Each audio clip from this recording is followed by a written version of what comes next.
C'est pour ça que c'est drôle, hein, le monde des affaires, qui était fin du 20e siècle, c'était très transactionnel, tout le monde faisait affaire avec n'importe qui. Ah, qu'est-ce que tu as à offrir, puis tout ça.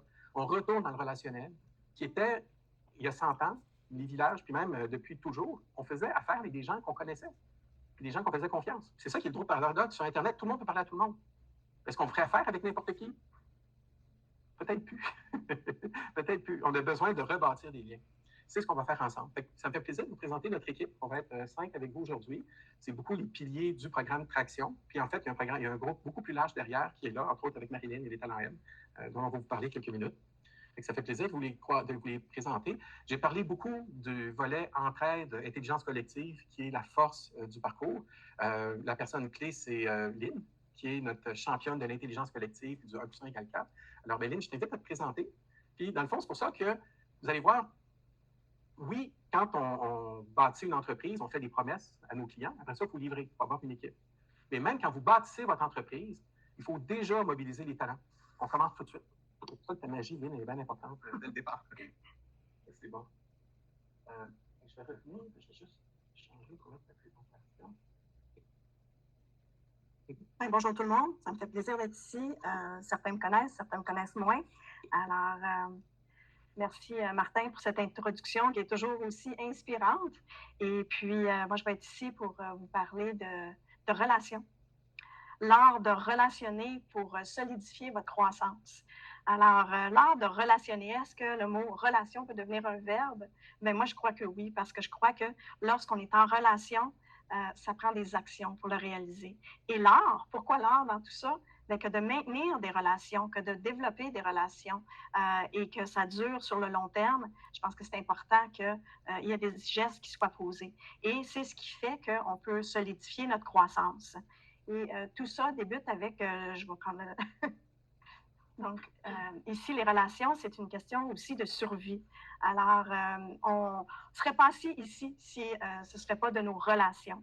Et savoir tisser des relations, ben, Martin en parlait, ça prend de la confiance. Il faut se sentir bien avec les personnes ou la personne qui est autour de nous. Il faut se sentir en confiance. Il faut enlever ce fameux masque. Hein? On ne veut pas avoir un masque lorsqu'on on est en relation de confiance.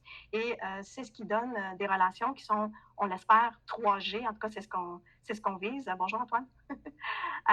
Des relations 3G gagnant pour moi, gagnant pour l'autre, gagnant pour l'équipe, gagnant pour l'entreprise en question ou le client en question, et puis ultimement, gagnant pour la société. Donc, le minimum, c'est un 3G, mais c'est évolutif également. Et puis, qu'est-ce qu'on dit? Hein? Qu'est-ce que l'entrepreneur nous parle? Il nous parle souvent d'isolement, hein? Un one-man show. Ce n'est pas la première qu'on entend de ce type de commentaires. Donc, comment on fait pour sortir de l'isolement? On sait, l'entrepreneur a plusieurs chapeaux à porter, dont des chapeaux qui concernent les ressources, que ce soit les ressources humaines, que ce soit les ressources financières, que ce soit le développement des affaires, que ce soit le marketing, que ce soit l'administratif. Et chaque entrepreneur veut innover de son mieux. Chaque entrepreneur veut amener de la valeur. Et avec la valeur, ben, c'est là qu'on peut déployer nos ailes et prendre les meilleures décisions. Et ce n'est pas évident quand on est seul de prendre des décisions qui sont cruciales. Donc, lorsqu'on a un groupe, lorsqu'on a des relations de confiance, ben, c'est beaucoup plus facile d'avancer à partir des idées des autres, à partir du vécu des autres, des expériences, du parcours. C'est quelque chose qui se partage. Et de nos jours, on a tout à la portée des doigts. Hein? On a accès à une surabondance, je dirais même, d'informations, autant véridiques que fausses, que contradictoires. Comment on démêle tout ça? Mais je pense que c'est en interrelation avec les gens qu'on peut arriver à nos meilleures décisions de ce côté-là. Et quoi d'autre aussi? Hein? Il y a tellement de freins, comment on appelle ça? Des hurdles. Pourquoi je pense en anglais, je ne sais pas. Mais des obstacles à parcourir, à surmonter. Donc, c'en est juste un minimum que je crois qui mérite d'être adressé sur ce que l'entrepreneur vit. Mais en groupe, ben, ça permet de pouvoir s'ouvrir sur nos réalités, ce qu'on vit dans le moment présent. Donc, des changements rapides, des changements consécutifs et un écosystème qui est de plus en plus complexe. Comment on évolue dans tout ça? Comment on arrive à s'en sortir de la meilleure façon? Les compétences, oui, il y en a, c'est vrai, et ça existe. Et puis, on peut facilement, ou en tout cas, on peut travailler pour les obtenir. Mais l'accompagnement, ça, c'est pas toujours évident à trouver. Et encore moins le meilleur accompagnement pour nous. Et c'est ce qu'on veut ici développer, c'est qu'on a une variété de personnes avec des talents différents, un parcours différent. Et en jumelant ces personnes-là ensemble, ben, on veut vous faire avancer de l'avant. Donc, c'est bon d'avoir notre idée de génie, c'est bon d'avoir les compétences, mais ça ne suffit pas. Ça prend l'intelligence relationnelle, ça prend le côté de bien déceler à qui on parle. Et on veut que votre touche humaine soit votre meilleur allié. Parce que c'est ce qui vous différencie d'un autre entrepreneur qui est dans le même domaine que vous, c'est souvent votre approche, la façon que vous révélez à l'autre.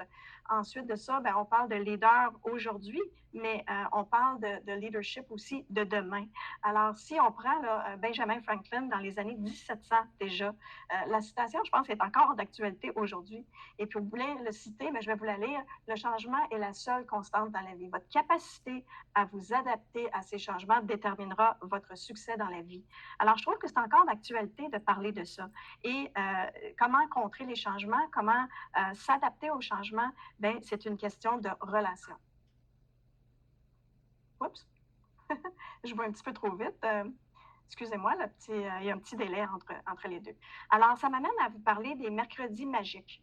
Alors, qu'est-ce que les mercredis magiques et pourquoi c'est magique? Bien, c'est qu'on a plusieurs personnes autour de la table et puis ça nous permet de pouvoir amener tout simplement notre enjeu, notre défi, notre frein, qu'est-ce qui nous bloque, qu'est-ce qui nous chicote et de voir les gens autour, comment ils vont réagir à ça, qu'est-ce qu'ils vont nous dire comme feedback. Donc, c'est là que l'intelligence collective rentre en jeu. Imaginez-vous tous les cerveaux, tous les parcours, les différentes expériences et les différents talents qui peuvent vous donner leur point de vue, leur idée. J'aime bien l'analogie avec l'iceberg. Hein? Vous voyez une partie de la personne, mais toute son expérience, tout son bagage, c'est lorsqu'on interagit qu'on apprend à le saisir encore mieux et puis qu'on peut même déceler des compétences qu'on ne connaît pas en nous, mais qui peuvent servir aux autres. Et c'est ça qui le rend riche, c'est ça qui le rend magique parce qu'on ne sait jamais qui est autour de la table et qui peut nous amener plus loin grâce à un volet qu'on ne connaissait même pas de la personne, qui est un volet possiblement caché. Donc, vous repartez avec des pistes d'action. Évidemment, c'est vous qui choisissez le plan de match que vous voulez suivre, mais c'est un espace qui révèle la possibilité d'avoir des connexions à votre potentiel et au potentiel du groupe. Donc, c'est quelque chose qui, si je reviens en arrière, on parlait tantôt de zone de génie. Hein? Quel est le super pouvoir que vous possédez qui va servir à l'autre? Quelle est votre passion et votre compétence qui est des fois enfouie bien profond au bas de l'iceberg qui peut ressortir pour aider quelqu'un? Ça amène aussi le volet synergique. Donc, prenez une prise de recul stratégique en groupe, en équipe, et ça vous permet de faire le point sur votre situation et aussi de faire le pont sur votre réalité du moment. Donc, s'inspirer de tous en temps réel, ça n'a pas de prix, ça vaut cher. Salut Marc. Et ça vous permet aussi de vous soutenir dans vos priorités d'affaires dans le moment présent et ça vous permet aussi de créer des synergies avec les gens, de pouvoir collaborer, de pouvoir s'entraider entre nous. Donc, les mardis soirs leadership, c'est aussi un autre volet du parcours défi croissance. Il y a plusieurs thématiques qui y sont abordées. Aucune surprise, moi, j'aborde la gestion collaborative et j'aime aussi parler de l'accueil de vos premières recrues ou de vos recrues éventuelles. Comment on fait pour les accompagner à l'interne? Parce qu'il y a l'accompagnement à l'externe, mais il y a aussi l'accompagnement à l'interne. Comment on fait pour faire une situation justement gagnante-gagnante pour tous les parties? Et dans ça, ben, vous voyez, ça vous rappelle peut-être le film Back to the Future ou Retour vers le futur, où on a nos deux acteurs principaux qui sont Marty McFly et Doc Emmett Brown. Ben, moi, j'ai concocté des exercices autour de ça, des exercices qui sont à la fois introspectifs et qui sont interactif. Donc, il y a d'autres sujets aussi, les styles de leadership, votre niveau de maturité, l'intelligence collective, le leadership 5.0, pour en nommer quelques-uns, l'importance de développer des réseaux qui sont solides, durables, et surtout la gestion du facteur H, le facteur humain, dans le présent, mais aussi dans le futur. Comment on fait pour mobiliser nos gens, comment on fait pour engager les gens autour de nous, et puis ça peut être nos employés, ça peut être nos fournisseurs, ça peut être notre client, autant à l'interne qu'à l'externe. Ensuite, être un leader 5.0, être en mode 5.0. Vous voyez ici la Wonder Woman, c'est mon avatar.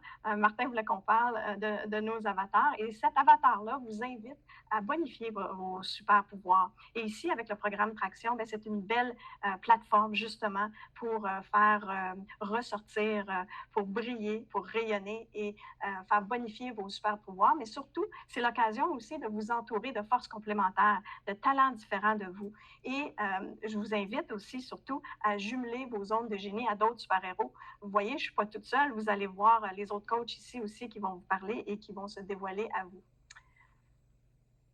Pourtant, j'ai cliqué. Pourtant, je reclique. Et je reclique. OK, on va essayer l'autre côté.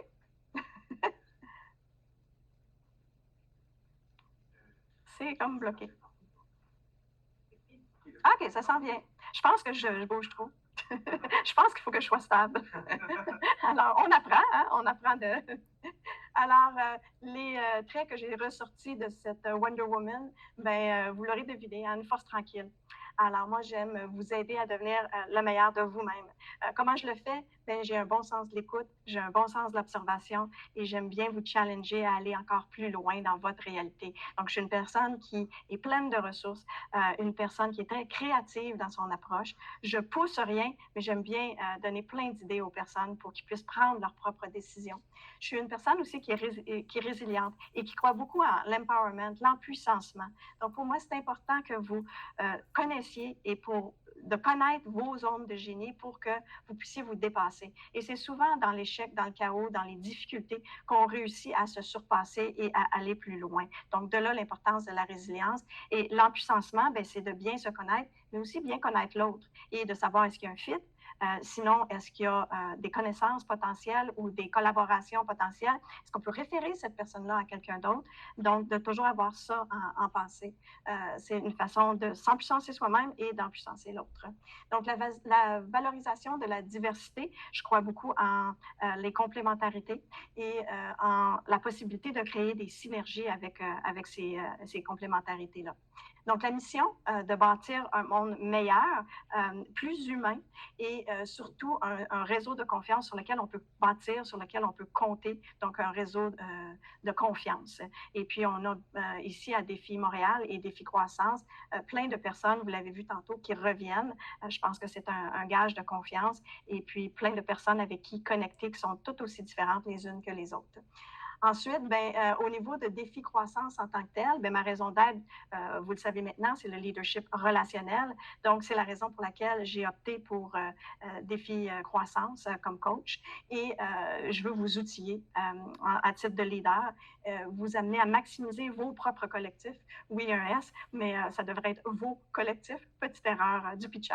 Et je veux vous amener à poser un second regard. Moi, j'aime l'approche BIC, c'est-à-dire l'approche avec la bienveillance, l'inclusivité, mais en toute conscience aussi, parce qu'il faut que on être authentique et dire les vraies choses aussi.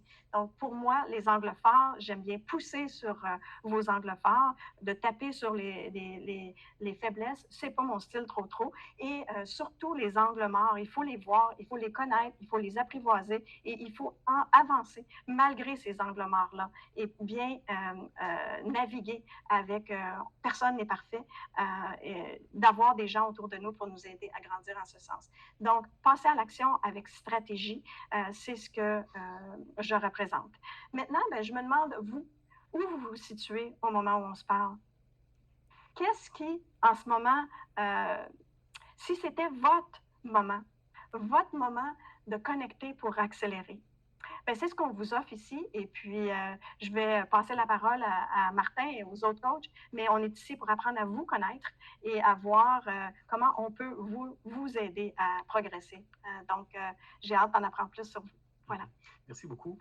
C'est quand même un des éléments aussi de voir, parce que le côté, vous avez compris, d'entraide, c'est un élément important. Et c'est le fil conducteur. Donc, dans le programme Traction, moi et Lynn, vous allez nous voir à toutes les semaines. Moi, plus le lundi, moi, je suis là tout le temps, là, mais Lynn, systématiquement, les mercredis, où on fait, comme je l'ai dit, notre travail, c'est plus faire de la pratique que de la théorie. Il y a beaucoup d'outils qu'on a pris les meilleurs outils. Probablement qu'il y en a plusieurs que vous connaissez déjà. C'est la mise en œuvre. Comment ils utilisent pour avoir des résultats adaptés à votre réalité. C'est ça qui est le point. C'est pour ça que, oui, le lundi, on fait les formations avec les coachs professionnels, mais le mercredi, il y en a, au début, on appelle ça les devoirs dirigés. On travaille ensemble pour faire les ateliers. On le fait une première fois le lundi. Vous avez une journée le mardi pour travailler un peu ça.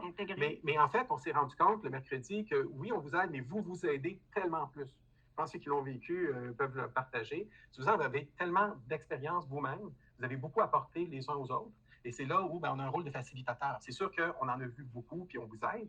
C'est facile parce qu'on connaît le chemin. Nous, on est plus des guides, puis on sait c'est quoi le bon chemin. Mais la réponse, comment la trouver, je dirais 2 fois sur 3 au moins, elle vient du groupe. Ouais. Puis là, vous dites, il faut qu'on aille luncher.